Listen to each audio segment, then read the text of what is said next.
கர்த்தருக்குள் பிரியமானவர்களே, ஏப்ரல் 15 இன்றைய பனித்துளிகளின் தலைப்பானது புதிய பூமியில் வாழ விருப்பமா. வசனம் வெளிப்படுத்துதல் 21வது அதிகாரம் 7வது வசனம். ஜெயங்கொள்ளுகிறவன் எல்லாவற்றையும் சுதந்தரித்துக் கொள்ளுவான். நான் அவன் தேவனாயிருப்பேன், அவன் என் குமாரனாயிருப்பான். எங்கள் நாட்டில் விருந்தாளியாக வந்திருந்தால் ஒரு விருந்தாளியைப் போல நடந்து கொள்ளுங்கள். இல்லை என்றால் உங்கள் விசாரித்து செய்யப்பட்டு உடனடியாக நாடு கடத்தப்படுவீர்கள் என்று அமெரிக்க அரசு அறிவித்துள்ளது. நிரந்தர குடியுரிமை பெற்றவர்களும் அமெரிக்காவின் சட்டத்திட்டங்களுக்கு மதிப்பளித்து அதன்படி நடந்து கொள்ள வேண்டும் என்று எச்சரிக்கப்பட்டிருக்கின்றனர். முறையான விசா இல்லாதவர்களையும் அமெரிக்க குடியுரிமை பெறாமல் வேறு எந்தவித விசாவில் அமெரிக்காவில் வாழ்ந்து கொண்டு குற்றம் புரிபவர்களும் அமெரிக்காவில் வசிக்க தகுதியற்றவர்கள் என்று முத்திரை குத்தப்பட்டு அவரவர் நாட்டிற்கு அனுப்பப்படுகின்றனர்.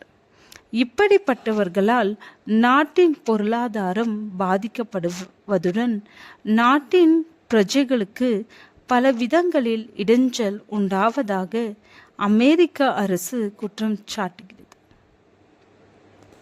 இப்படிப்பட்டவர்களை அமெரிக்க அரசு வந்தேரிகள் என்று அழைக்கிறது.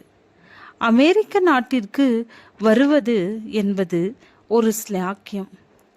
எனவே படிக்க வந்தால் ஒழுங்கு மரியாதையாக இருந்து படிப்பை முடித்துவிட்டு நாடு திரும்புங்கள்.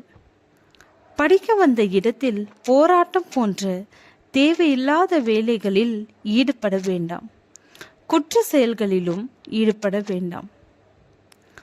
நாட்டை சுற்றி பார்க்க வந்தால் அதை மட்டும் செய்யவும், வேலைக்காக வந்திருந்தால் கண்ணும் கருத்துமாக அதில் ஈடுபட வேண்டும். தேவையில்லாத வம்புகளில் ஈடுபட வேண்டாம். அப்படி ஈடுபட்டால் அமெரிக்க நாட்டில் இருக்க வேண்டாம், தங்கள் நாடுகளுக்கு திரும்பி சென்று விடுங்கள் என்று அரசு எச்சரிக்கிறது. இப்படிப்பட்ட ஏதாவது ஒரு காரணத்திற்காக விசா ரத்து செய்யப்பட்டு இதுவரை சுமார் 70,000 பேர் நாடு கடத்தப்பட்டுள்ளார்கள். தேவன் நமக்காக புதிய ஆயத்தம் செய்து கொண்டிருக்கிறார். புதிய எருசலேம், புதிய வானம், புதிய பூமி நமக்காக ஆயத்தம். இந்த தேவனுடைய ராஜ்யத்திற்கு பிரஜைகளாவதற்கு ஆயத்தமா? இந்த ராஜ்யத்தில் பிரவேசிப்பவர்கள் யார்? எல்லோரும் போக முடியுமா? இந்த ராஜ்யத்தில் பிரவேசிப்பது ஒரு ஸ்லாக்கியம். இந்த ராஜ்யத்தின் சட்டத்திட்டங்கள் என்ன? தீட்டுள்ளதும் அருவருப்பையும் பொய்யையும் நடப்பிக்கிறதுமான ஒன்றும் அதில் பிரவேசிப்பதில்லை. ஆட்டுக்குட்டியானவரின் ஜீவ புஸ்தகத்தில் எழுதப்பட்டவர்கள் மாத்திரமே அதில் பிரவேசிப்பார்கள்.